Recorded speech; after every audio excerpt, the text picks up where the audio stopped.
अध्याय 2।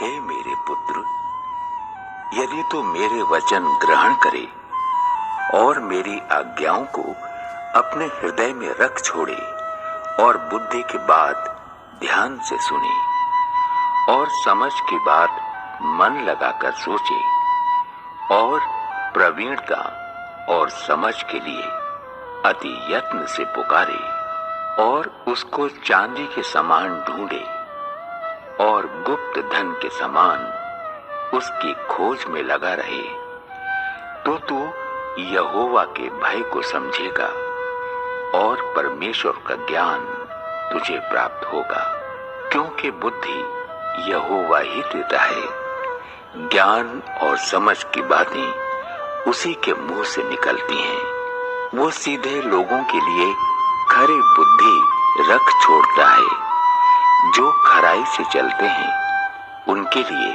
वो ढाल ठहरता है। वो न्याय के पथों की देखभाल करता और अपने भक्तों के मार्ग की रक्षा करता है।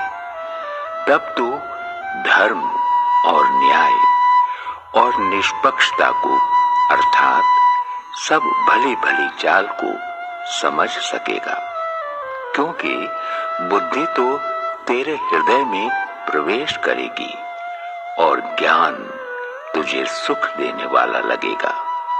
विवेक तुझे सुरक्षित रखेगा और समझ तेरी रक्षक होगी, ताकि तुझे बुराई के मार्ग से और उलट फेर की बातों के कहने वालों से बचाए, जो खराई के मार्ग को छोड़ देते हैं ताकि अंधेरे मार्ग में चलें, जो बुराई करने से आनंदित होते हैं और दुष्ट जन की उलट फेर की बातों में मगन रहते हैं, जिनकी चाल चलन टेढ़ी मेढ़ी और जिनके मार्ग बिगड़े हुए हैं।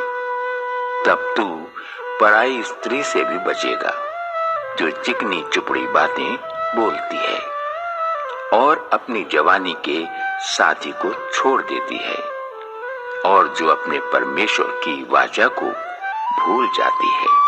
उसका घर मृत्यु की ढलान पर है और उसकी डगरें मरे हुओं के बीच पहुंचाती हैं। जो उसके पास जाते हैं उनमें से कोई भी लौटकर नहीं आता और नवे जीवन का मार्ग पाते हैं।